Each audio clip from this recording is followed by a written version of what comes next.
여러분 뇌에는 여러분 두 손을 이렇게 합친 것만큼 되는 크기의 뇌가 이렇게 들어가 있다고 보시면 됩니다. 네, 굉장히 작은 뇌인데요. 이것들이 우리 감정을 조절하고 어떤 행동을 만들어내고 여러 가지 그 기능을 하게 되죠. 그럼 과연 뇌는 왜 있을까? 가장 그 뇌에 대한 간단한 답은 뇌는 하나의 소프트웨어다. 우리 몸이라는 이 하드웨어를 조종하기 위한 그 소프트웨어다 하는 것이 하나의 이론이 되겠습니다. 그래서 정말 여러분 뇌가 작동을 하고 있는지 잠깐 제가 그림을 하나를 보여드리겠는데요.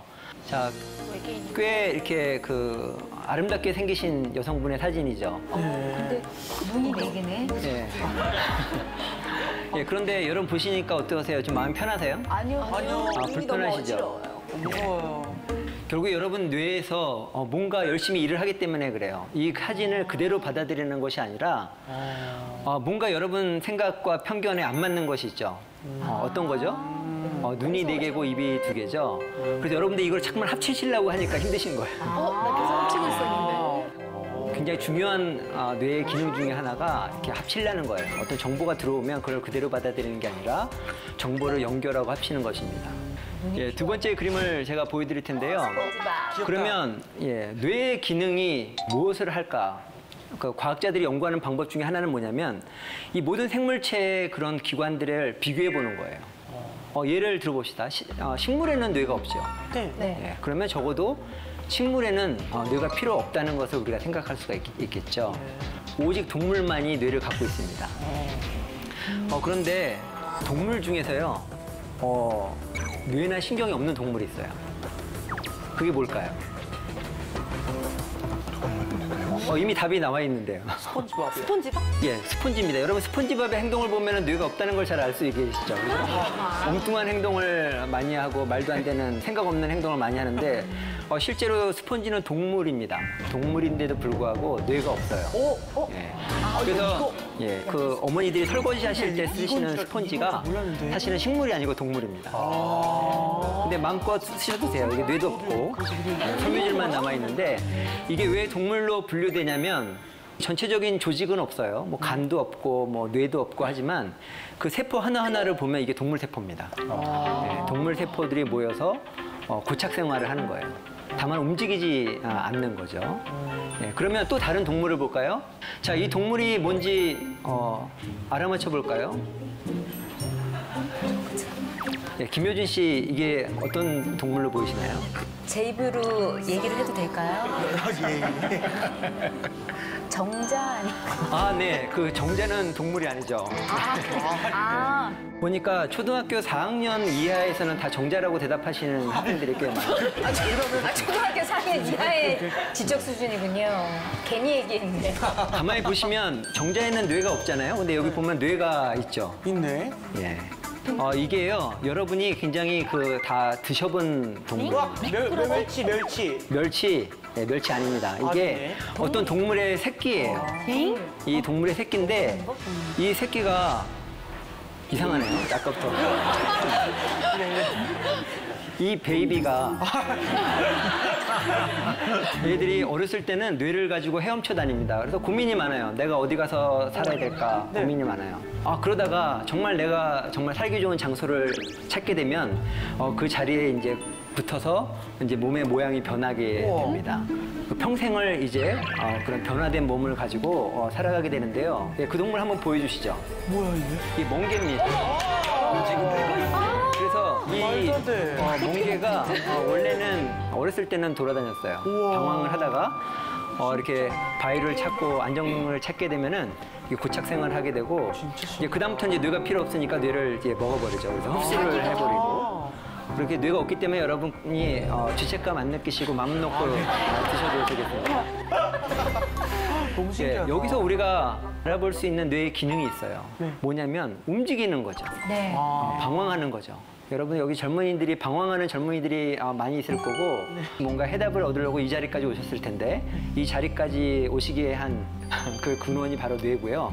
우리가 뇌가 있기 때문에 돌아다니는 겁니다. 이 뇌가 그러면 사람한테서는 무슨 일을 하는가? 그건 많은 기능을 하죠. 그래서 제가 간단한 예를 한번 들어드리겠습니다. 지금 굉장히 덥잖아요. 네.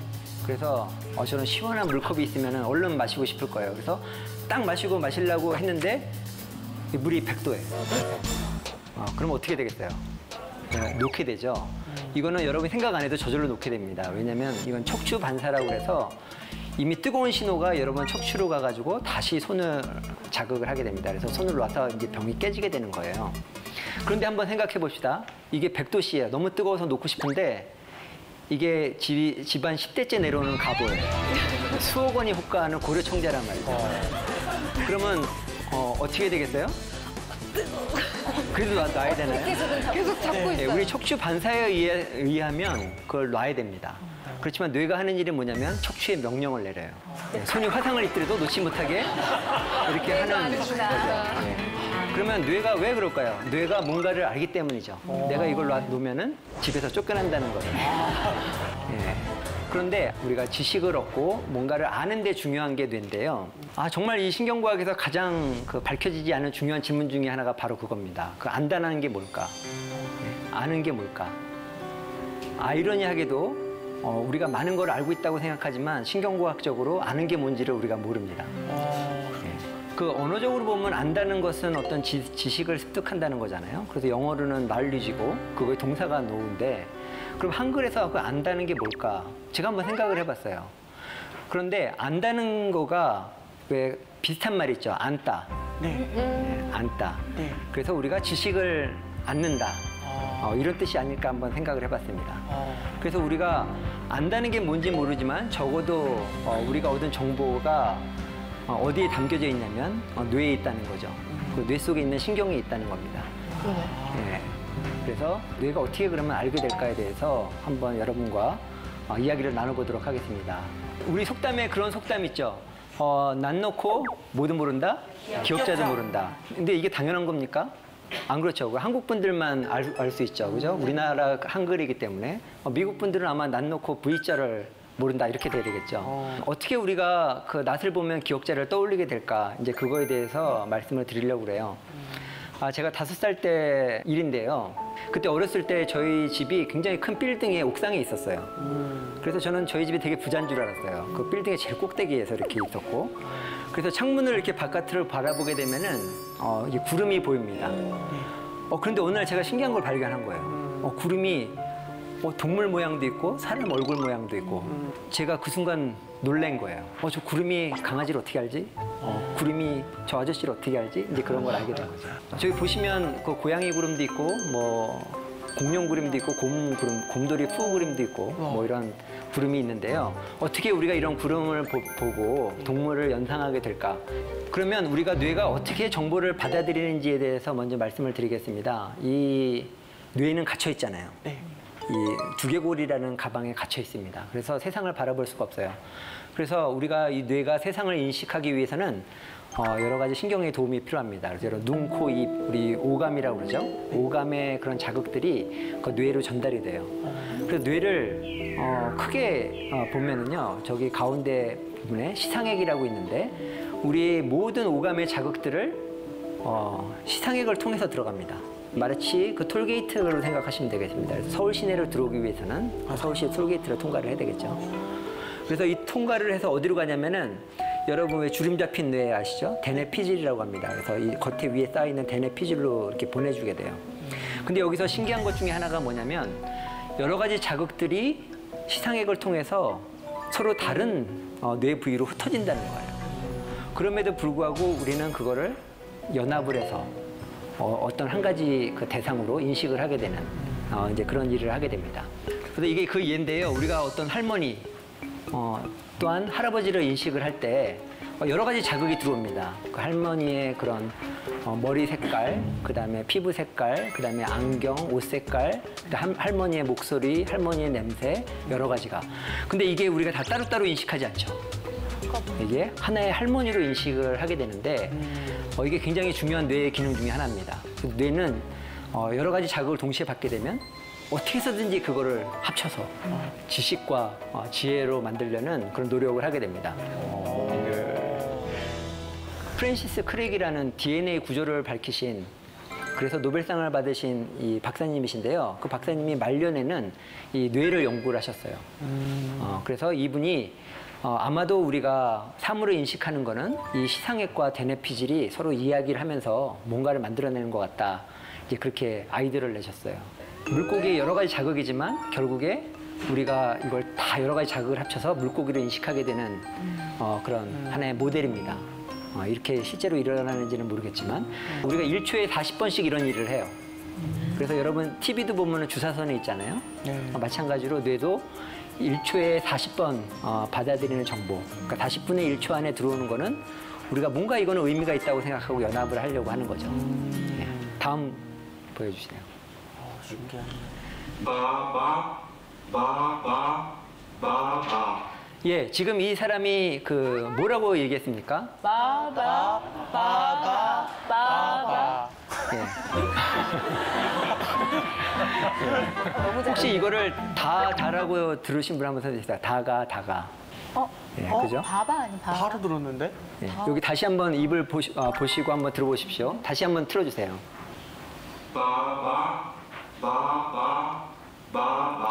자, 그럼 이번에는 눈을 감고 한번 들어보겠습니다. 눈을 감고 한번 들어보세요.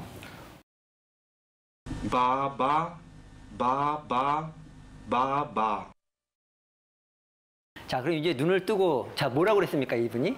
분명히 바죠, 소리는. 그러면 이제 여러분이 그걸 알았어요. 안 상태에서 다시 보고, 이 화면을 보고 한번 소리를 들어보겠습니다. 다시 한번 틀어주세요. 뭔가 다르게 들리죠? 네. 예, 이게 그 맥코크 이펙트라는 건데요. 사실 이 사람의 입모양은 가가입니다. 입모양은 가가예요. 근데 소리는 바바예요. 그리고 여러분 뇌가 이 시각 정보하고 소리 정보를 받아들여서 이게 잘 안 맞으니까 그냥 대강 합친 거예요. 예, 그래서 여러분들이 실제 소리와는 다르게 들리는 거죠. 근데 이걸 봤는데도 아까 그 바바로 정확하게 들리신다고 그러셨죠? 네. 예, 10사람 중에 한 분이 그런 비정상적인 반응을 보이십니다. 근데 이래저래 비정상이야. 그런데 그렇죠? 예. 뭔가 이렇게 마구 연합이 된다고 그래서만 좋은 거는 아니에요. 이렇게 김효진 씨 같이 냉정하게 객관적으로 이런 걸 받아들이는 게 우리 인생에 도움이 될 때가 굉장히 많이 있습니다. 예, 그래서 과연 그럼 우리 뇌가 어떤 서로 다른 정보를 어떻게 연결을 시키느냐 하는 거를 사람을 가지고 연구하시는 분이 계세요. 미국의 왓슨이라는 박사님이신데요. 그 당시에 그 고아를 데려다가 실험을 했어요. 이건 엘버트라는 그 부모가 없는 고아인데 당시 미국 사회가 지금은 말도 안 되는 실험이지만 그 고아를 데려다가 하는 실험이 가능했던 것 같아요. 그 당시에는. 그래서 어떤 실험을 했냐면 엘버트한테 그 쥐를 보여준 거예요. 하얀 쥐를 보여주고 그래서 쥐를 뭐 아무렇지도 않게 이렇게 만지는 순간에 뒤에서 이 몽둥이로 큰 소리를 낸 거죠. 쥐를 만질 때 이렇게 소리를 낸 거예요. 그러니까 깜짝 놀래잖아요. 그래서 쥐를 만질 때 소리를 나니까 깜짝 놀란 거예요. 그 다음에 그 실험을 반복을 했더니 엘버트가 이제는 쥐를 보기만 해도 소리가 안 나는데도 불구하고 쥐를 무서워하게 된 거예요. 이게 두 가지 서로 다른 정보죠. 그 쥐라는 정보와 무섭다는 감정이 연결이 된 거예요. 그래서 이 엘버트라는 친구는 쥐를 무서워하게 됐는데요. 쥐만 무서워한 것이 아니라 흰색 털을 갖고 있는 모든 것을 무서워하게 됐어요.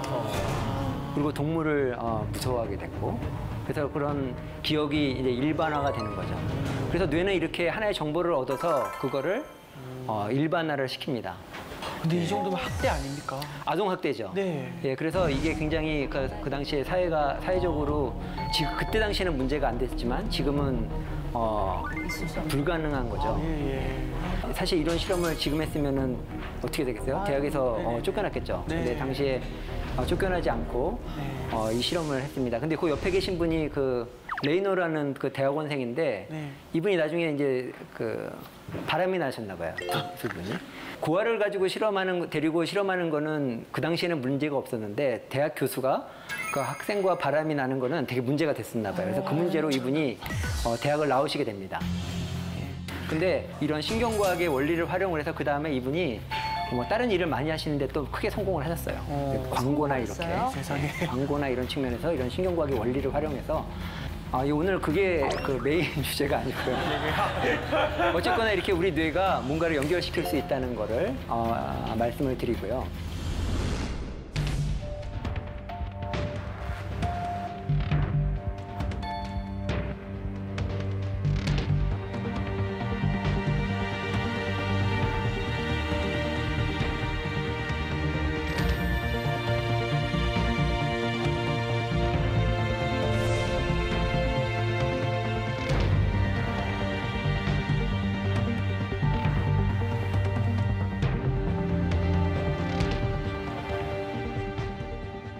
그러면 이게 어떻게 뇌가 자극을 통해서 어떤 기억을 만드는가 해봤더니 아마도 신경과의 관계가 중요하다 그런 거죠. 그래서 도널드 헤비라는 박사님께서 이런 신경학적인 모델을 제안해 주셨어요. 뭐냐면 지금 동그란 신경들 있죠. 저게 하나하나가 다 신경입니다. 그래서 우리가 원을 볼 때 저 많은 신경들이 다 동시에 자극이 되는 거예요. 그래서 나중에 전체 원이 아니더라도 부분적인 원을 보더라도 그 원 전체를 떠올릴 수 있게 되는 거죠. 예, 그래서 이것을 패턴 완성이라고 합니다. 그래서 뇌는 자꾸만 어떤 패턴을 완성하려고 하는 거죠. 여러 가지 자극을 모아서 우리가 할머니 패턴도 만들고 와이프 패턴도 만들고 이렇게 우리 기억을 저장하는 거가 되겠죠. 김상중 씨, 여기 보면 상어와 어부인데요. 이 상어와 어부가 지금 뭘 하고 있는 것 같습니까? 뭐 그림상으로 보기에는 상어를 사냥하려고 하는 것 같은 어떤 상어가 어부를 사냥하는 것 같지 않습니까? 서로 사냥을 하려고 하는 것 같아요. 예, 서로 사냥을 하는 것 같이 보이죠. 근데 사실은 이게 둘이 반갑다고 서로 인사하는 장면입니다. 세상에.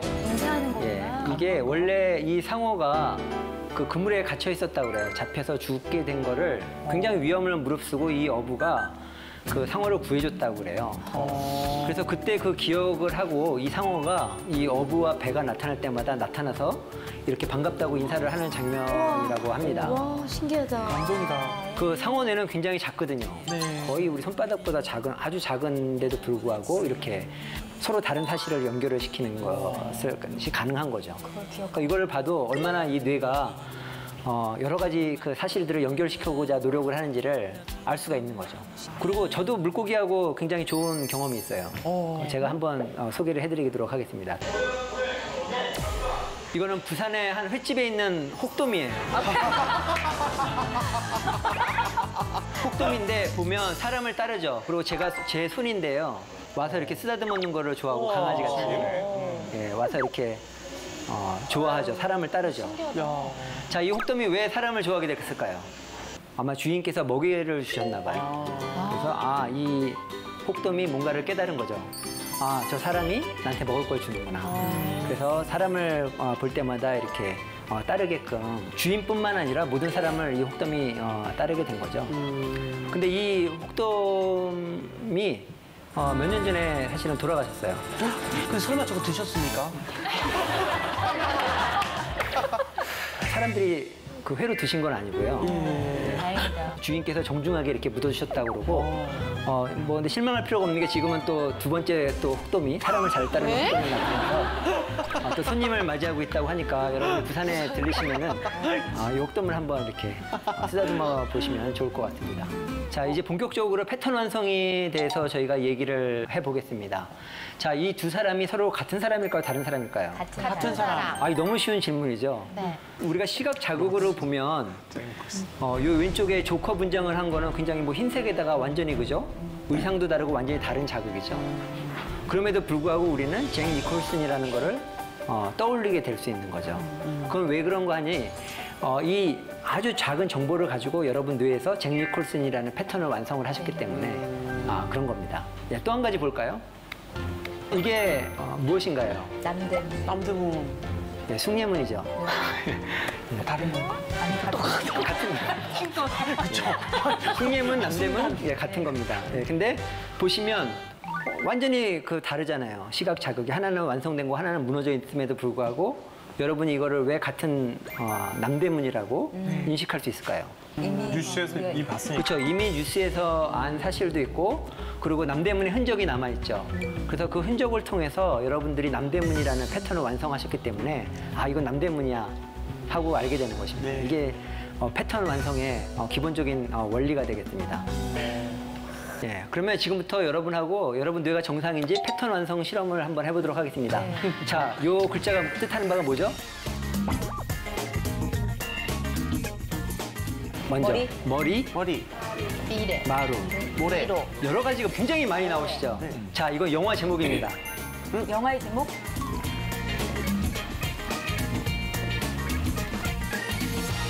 명랑. 명랑. 명량. 맞습니다. 이게 박수 받을 정도로. 지금 일단 파악이 된 게 구지성 씨는 패턴 완성이 굉장히 빠르게 되시는 멋있어. 그런 스타일입니다. 멋있나요? 우울증 걸리는 확률이 늘어날 수 있습니다. 우울증 걸리는 확률이 늘어날 수 있습니다. 그렇구나. 그 다음에 그러면 또 다른 영화 제목 올려주시죠. 한 번 더 해볼까요? 태극기 휘날리며. 역시 구지성 빠르십니다. 태극기 휘날리며 맞습니다. 이것도 우울증 아닙니까?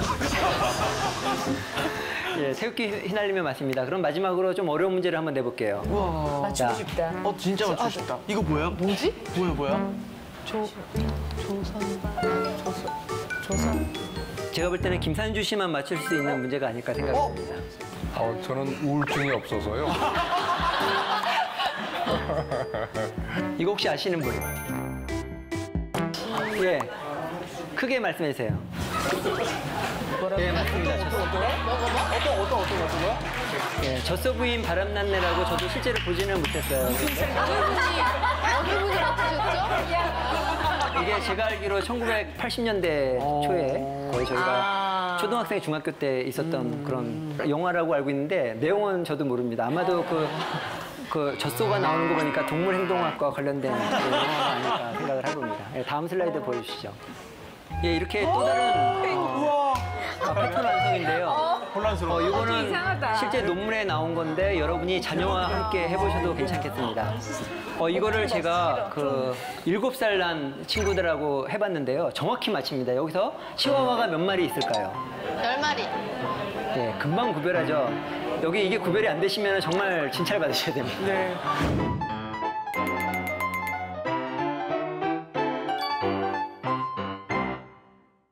열 마리.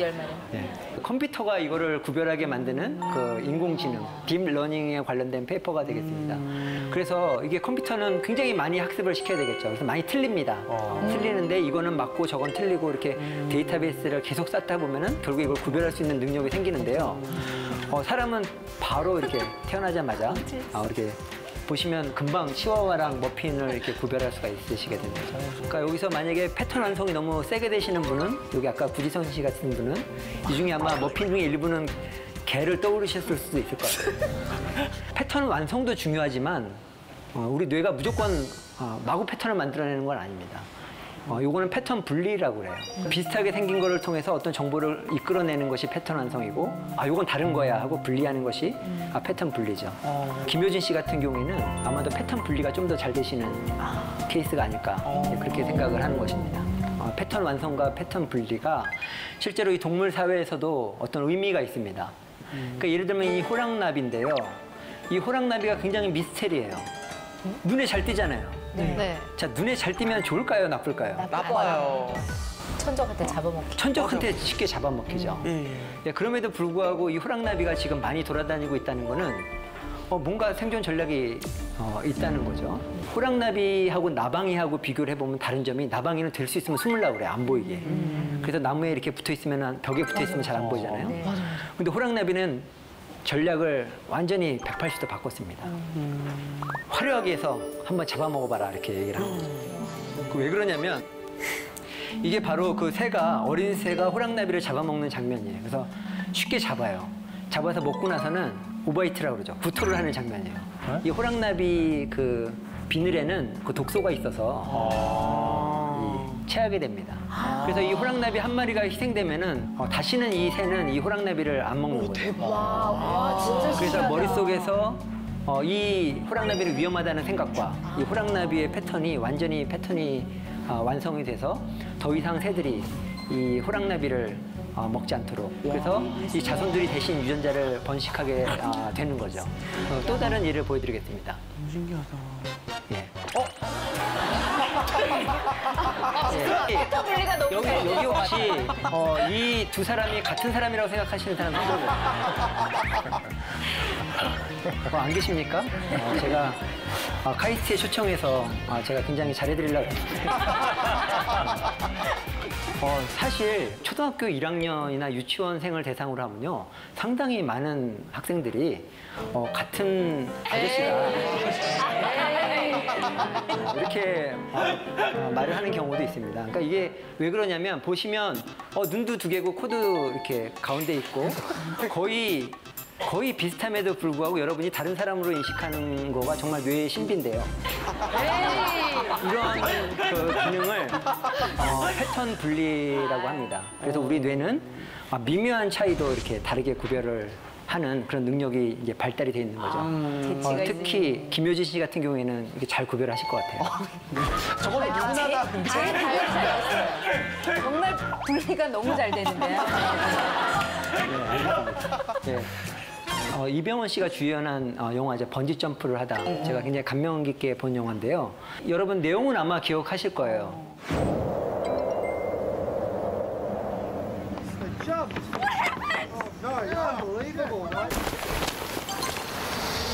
굉장히 사랑하는 연인이 있었어요. 근데 원하지 않는 그런 이유로 해서 그때 헤어졌어요. 네네. 그래도 어떻게 해요? 고등학교 선생님으로 열심히 생활을 합니다. 그런데 어느 순간에 갑자기 그 제자 중에 한 명이 눈에 들어오는 거예요. 끌리는 거예요. 어째서 넌 날 조금도 기억하지 못하네. 사실 신경과학적으로 보면 그 영화 내용에서 보면 이 학생이 과거에 내 연인과 그 유사한 특징을 갖고 있었던 거예요. 습관이라든지 그 분위기라든지 눈빛이라든지. 그래서 이 선생님은 그 속에서 자기 옛날의 연인의 그런 사랑을 패턴을 완성을 한 거죠. 근데 문제는 뭐냐면 이걸 잘 분리를 해야 되는데 이제 분리가 안 되기 때문에 이제 결국에는 그 안 좋은 그런 결말을 맞이하게 되는 이런 영화가 되겠습니다. 그리고 동물의 사회에서도 정말 그 안타깝게도 패턴 분리가 안 돼서 그 어려운 경우가 많이 있습니다. 얘 같은 경우에는 그 지금 뭐 하고 있는 거냐면 손가락과 교미를 하고 있는 거예요. 그 손가락 모양 자체가 그 암컷의 등이랑 비슷하게 생겨서 그 패턴 분리가 안 되는 바람에 굉장히 엉뚱한 에너지를 소모하고 있는 케이스가 되겠습니다. 이거는 그 노벨상은 아니고 그 이그노벨상이라고 그래서 영어로 이그노벨이 그 무시할 만한 그런 거잖아요. 그러니까 재밌긴 한데 별로 과학적으로 중요하지 않은 네, 그런 발견해 주는 상이 있어요.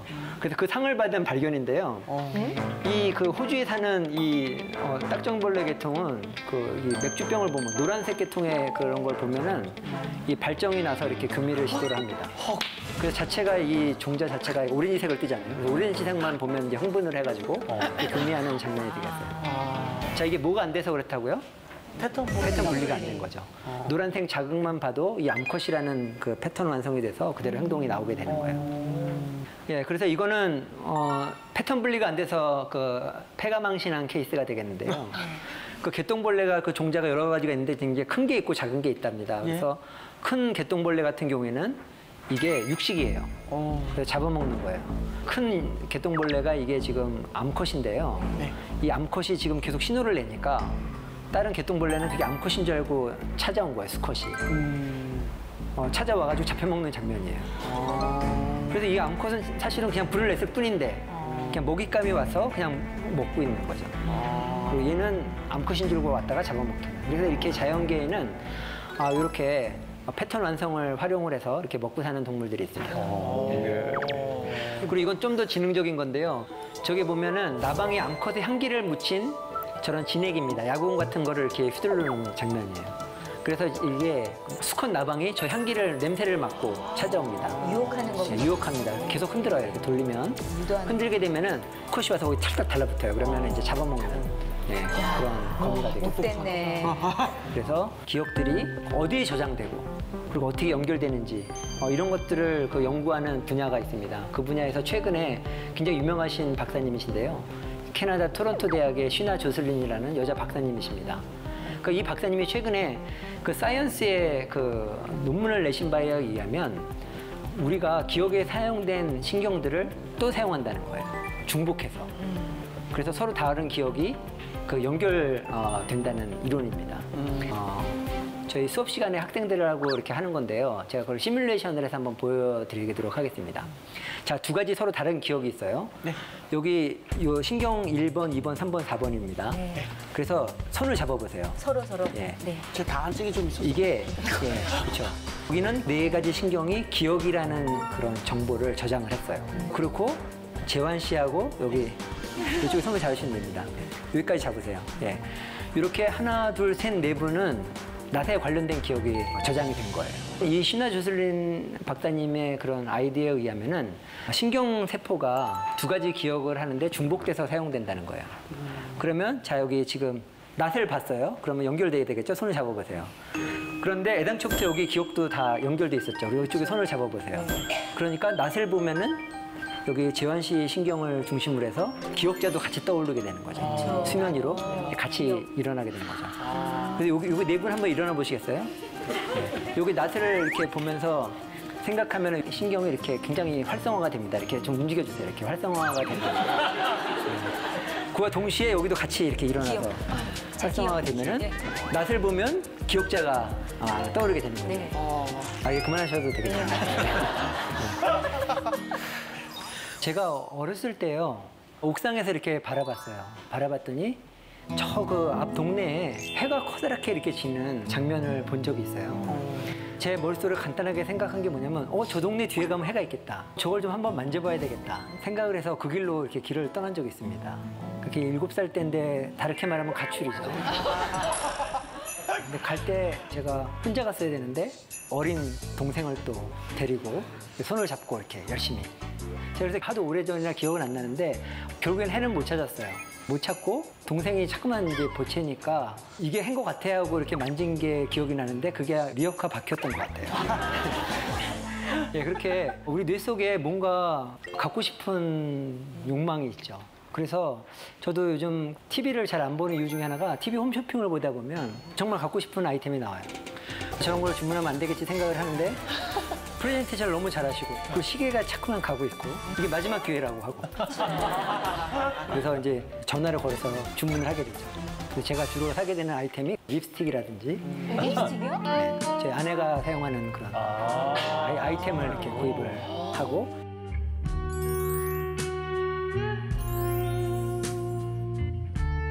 저희 아내는 반품을 하고 저희 아내는 반품을 하고 그렇게 됩니다. 그래서 오늘 이렇게 우리 뇌에 있는 지름신 회로 왜 이렇게 우리가 재물에 대해서 탐욕을 갖게 되는가에 대해서 말씀을 드리도록 하겠습니다. 이 내용의 일부는 제가 세계경제포럼에서도 발표한 내용이기도 합니다. 와. 네. 예, 이 그림이 뭐죠? 성경에 나와 있는 아담과 이브의 유명한 이야기죠.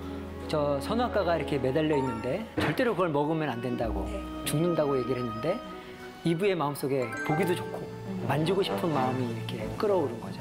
그래서 결국에 선악과를 잡아서 맛도 보고 남편한테도 주고 그래서 같이 망하는 그런 슬픈 이야기인데 결국에 선악과 아이템으로 인해서 생성된 거죠. 만일에 저거를 갖고 싶은 욕망이 애당초부터 없었다면 이런 일은 안 일어났겠죠. 그래서 우리 신경회로에 뭔지도 모르는 그런 새로운 물건을 갖고 싶은 욕구가 있다는 거예요. 그래서 보면 저게 아이언맨인데요. 아이언맨 보면은 제가 지금 집에 있는 건데 눈에 불이 나고 가슴에도 불이 나오는 그런 아이템이에요. 사실은 굉장히 공부를 열심히 하게 하는 방법 중에 하나가 제가 이제 비싼 저 아이언맨을 다 들고 들어오게 되면 아들이 숙제를 하기 시작을 해요. 저 아이템을 갖기 위해서. 그런데 저런 아이템을 보고 갖고 싶은 욕망이 많은 그런 동물들에서 나타납니다. 어린 동물들한테 이렇게 공이나 장난감을 던져주면 막 갖고 놀아요. 그런 아이템은 먹을 수도 없는 거고 전혀 유용하지 않음에도 불구하고 그거에 대한 강력한 소유욕이 있다는 거예요. 그래서 최근에 아이템을 갖고자 하는 욕망을 활용한 게임이 나왔죠. 포켓몬고라는 게임이죠. 그래서 저도 미국에 학회에 가니까 학회장에도 얘네들이 돌아다니더라고요. 그래서 몇 마리 좀 잡았습니다. 그래서 이렇게 버추얼 아이템임에도 불구하고 세상에 존재하지 않는 거잖아요. 그럼에도 불구하고 우리가 그거를 소유하고 싶어하고 그런 욕구를 활용해서 게임을 만든 거죠. 굉장히 신경과학적인 게임이라고 생각을 합니다. 뭐 여러분 이번 유명한 비디오니까 여러분 보셨을 텐데 이렇게 가상회로 있는 아이템을 습득을 하면서 점수를 따는 거죠. 네, 생각보다 굉장히 잘하죠. 이게 그 고정 행동 패턴입니다. 그래서 저런 시각 자극이 있을 때마다 이렇게 잡아먹게 되는 거예요.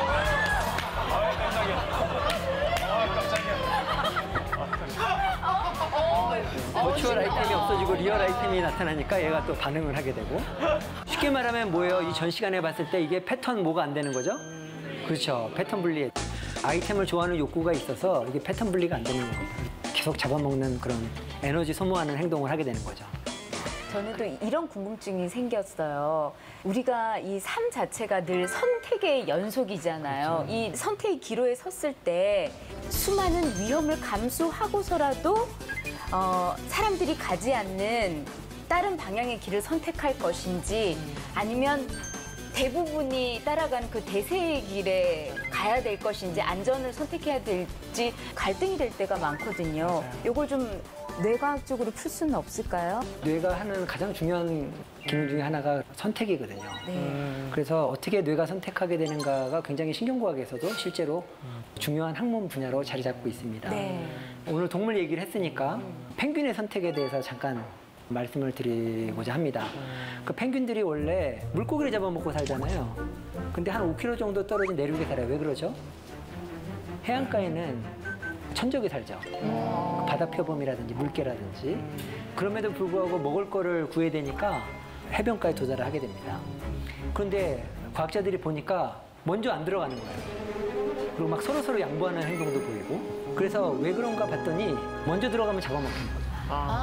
그래서 먼저 들어가서 잡아먹히고 천적들이 배가 부른 다음에 들어가면 안전하기 때문에 서로 양보하는 거죠. 먼저 가시죠 이렇게 하고 잡아먹히는 거죠. 때로는 이렇게 남들이 하는 이렇게 대세를 따르는 게 도움이 될 수도 있어요.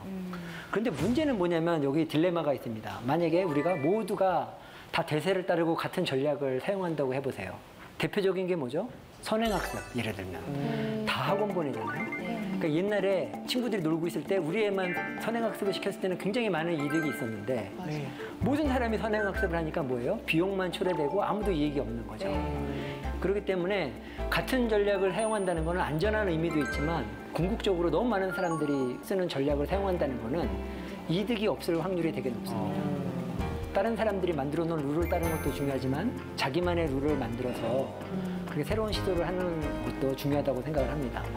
물론 자연계에서야 새로운 시도하면 죽을 확률이 높지만 인간사에서는 안 그렇잖아요. 내가 알아서 잘 선택을 해야겠네요. 예. 아까 쥐 동영상 보니까 분노를 이렇게 하면 또 막 싸우고 가라앉고 이런데 사람은 이렇게 분노를 억제할 수 있는 그런 방법은 없을까요? 그 방법이 있으면 저도 분노를 억제하고 행복하게 살겠죠. 미운 감정이 굉장히 안 좋다는 건 뭐냐면은 이게 계속 패턴 분리가 돼야 되는데 패턴 완성이 되는 거죠. 어떤 분을 보면 제가 괜히 미운 사람이 있어요. 봤더니 나중에 저하고 상처 준 분과 공통점이 있었던 거예요. 맞아. 패턴 완성을 진짜. 해서. 그래. 그래서 사실은 그런 상처를 받았다면 그런 패턴 분리를 잘할 필요가 있어요. 그래서 일단은 우리가 미운 감정이 생기는 건 어쩔 수가 없지만 그거를 일반화시켜서 우리가 더 괴로운 삶이 안 되게 하는 게 중요하다. 그게 첫 번째고, 두 번째는 그 왜 원수를 사랑하라는 말이 있잖아요. 저는 신경회로의 역할을 보면 이거는 선택이 아니라 필수라고 보여요. 내가 미워하는 사람과 떨어져 있고 이사를 가더라도 그 사람은 내 머릿속에 기억으로 남아서 계속 괴롭히거든요. 그걸 없애는 방법은 그 대상을 좋아하게 되는 거. 어떤 방법이든지 그 문제를 해결해서 좋아하게 되면은 그 분노의 감정이 사라지게 되지 않을까 그렇게 생각을 합니다. 그래서 소극적으로 미워하는 사람과 멀리하면 멀리할수록 분노의 감정은 커질 거고요. 오히려 적극적으로 다가가서 그 관계를 회복을 하게 되면은 분노의 감정이 아마 사라지지 않을까 이제 그런 조언을 해드리고 싶습니다. 저도 잘 안 됩니다. 사람마다 각자 강한 욕구의 차이가 있는데요. 예를 들면 누구는 성욕, 누구는 식욕. 근데 이런 차이에 크게 영향을 주는 것이 그 사람이 원래 선천적으로 타고난 뇌의 유전자의 영향이 더 클까요? 아니면 후천적으로 뇌에 학습되거나 경험된 것의 영향이 더 클지 그게 궁금합니다. 네, 그거 되게 중요한 질문이고요. 그런 본성 자체는 당연히 그 유전적인 요소가 강하죠. 그렇기 때문에 우리가 계속 유전이 되는 거고. 근데 여러분 유전적인 거냐 환경적인 거냐 할 때 주의해야 될 사항이 뭐냐면 우리의 유전자가 환경에 반응하게끔 돼 있는 거예요. 그래서 이걸 분리할 수가 없습니다. 그래서 유전자는 그냥 유전자 자체로 무슨 기능을 하는 게 아니라 얘가 단백질을 만들어내고 어떤 기능을 해서 하는 거거든요. 근데 그런 과정들이 다 환경의 영향을 받습니다. 그렇기 때문에 유전이냐 환경이냐 하는 것들이 분리돼서 설명될 수 있는 부분들도 있지만 대부분은 그 유전자 환경이 같이 가게 되는 거죠. 아까 말한 뭐 소유욕이나 탐욕이나 그런 성욕이나 이런 걸 봐도 변하잖아요, 그 정도가. 그죠? 한 사람이 유전자가 변하진 않았을 텐데 유전자의 발현이 변하는 거죠. 성숙하면서 나이가 변하면서. 그렇기 때문에 항상 유전자는 환경적인 요소하고 같이 중요하다. 이렇게 얘기를 드릴 수가 있겠습니다. 저는 평소에 스트레스에 대해서 이제 관심이 많은데요. 그 스트레스가 쌓인다라는 개념하고 그 스트레스를 이제 풀어준다라는 것이 이제 뇌에서 어떤 작용으로 되는 건지. 스트레스도 역시 굉장히 활발하게 연구되는 분야 중에 하나인데 그 이유가 스트레스가 그 만병의 원인이거든요. 예. 한스 셀레라는 박사님이 원인이 다른 여러 환자들이 이분은 암 환자고 이분은 정신이나 뭐 여러 가지 환자들을 비교해 보니까 공통적인 증상이 있는 거예요. 근데 그걸 어떻게 표현할 수가 없는 거예요. 다 공통적으로. 그래서 그 이름이 후대에 붙여진 게 스트레스예요. 우리 몸이 환경의 변화를 겪게 되면 스트레스 호르몬이 나오게 되고 그 호르몬으로 인해서 많은 변화가 일어납니다. 그래서 기본적으로 스트레스는 굉장히 중요해요. 식물 같은 경우는 스트레스를 온몸으로 받고 거기서 살든지 죽든지 해야 되지만 우리는 스트레스를 받으면 판단을 해서 옮기면 돼요, 장소를. 네, 그게 이제 동물의 뇌의 특성이에요. 그렇다면 적당한 스트레스는 건강에도 도움이 된다는 말씀인가요? 아, 물론이죠. 그런 스트레스에 대해서 생각을 하고 본인이 그것을 극복할 수 있는 신경회로가 발달이 되고 적응을 할 수 있다면 적당한 스트레스는 우리를 긴장하게 하고 열심히 일하게 하겠죠. 그러면 스트레스는 좋은 건데 우리는 스트레스를 받아야 되나? 이제 그게 아닌 거죠.